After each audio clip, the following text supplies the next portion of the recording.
Today we're talking about the growing backlash against gentle parenting. Some call it soft, others say it leaves kids unprepared for the real world. But our next guest says those critics are getting it all wrong. Gentle parenting is not weak, it's courageous. Take a look.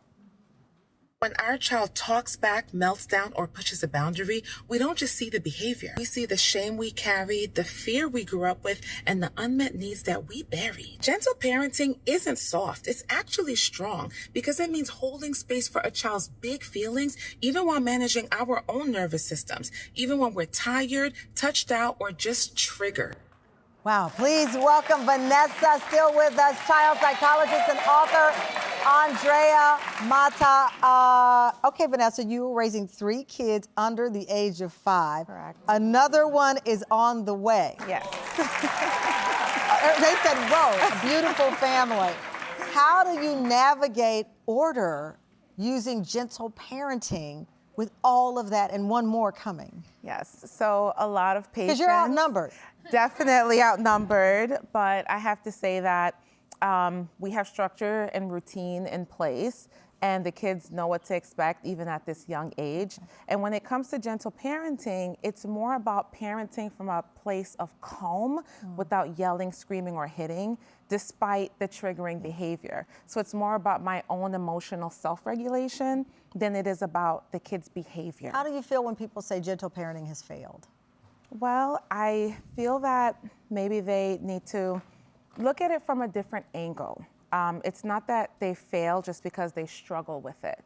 It is hard, and it takes a lot of self-reflection and just kind of that inner dialogue. Give me an example recently in your house where you had to go, "Whew, Vanessa, calm down." Yeah, so for instance, my 2-year-old, she keeps opening, we have a bottom freezer, and she keeps opening it and closing it, and it's just like a game for her. And I'm telling her over and over, you know. Which one is the shut suspect that. we're talking about here? The littlest one, okay. And she thinks it's a game and she's not listening. And I'm like trying to do other things because I have, you know, other kids to manage and such. And she wasn't listening. I'm like, oh my goodness. And in that moment, you want to kind of go back to the way that you were raised sometimes, which is with the yelling or the tapping.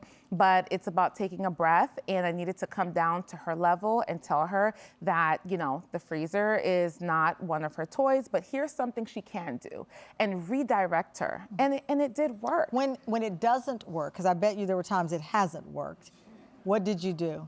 Well, I resulted maybe if I try to redirect and that didn't work, then I would think about maybe giving them a choice, because it could be a power struggle happening in that moment. It is something that you have to practice, and the child eventually learns from the natural consequences, because it's not without consequence. So because you have 3 under the age of 5 and 1, can all of them be gentle parents? Or do you have one who's like, you might need a little extra something over here? I take the same approach. Across the board? I do. And so, yeah, my son is a little bit more wild than the girls, and sometimes it takes a little more from him to get him to kind of co-regulate. But I have to look at myself first as the parent. If I am parenting from a place of, you know, triggering behavior, of being triggered or frustration, then they're not going to respond to me in the way that I would want them to. I think Vanessa brings up a good point. In my opinion, there are certain parents who can do gentle parenting. And it sounds like you're doing it effectively. But I always say that there's 3 criteria for whether or not you can do gentle parenting. Do you have a good education, understanding of all of the nuances that go into gentle parenting? That's number 1. Number 2 is, as a parent, are you someone who never goes above a 2 out of a 10 scale in emotional intensiveness?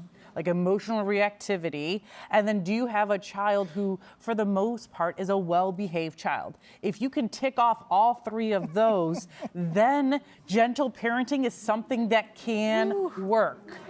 And it sounds like you tick off all those, but for the vast majority of parents, especially those that are in my office, it's not working for them because it's too much of a swing the opposite way of how we've been parented. So I love this.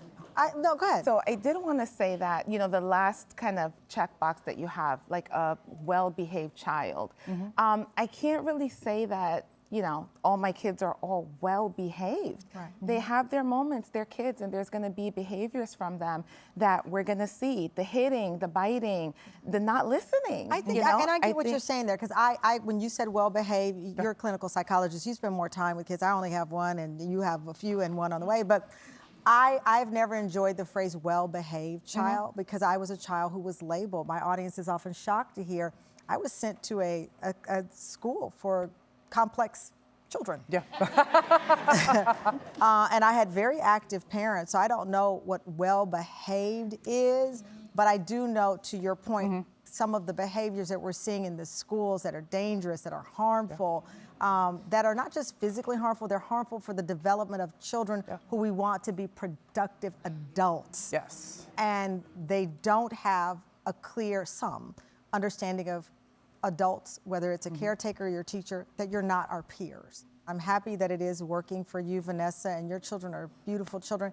But in truth, the reason why this has hit a nerve is because enough people believe that it's not working, or at least it's not being done the right way. Right. We're gonna keep this conversation going. Go to our social media. Thank you to Vanessa, Andrea, Tam family audience. You're all getting a copy of Andrea's book, the #2 parenting book.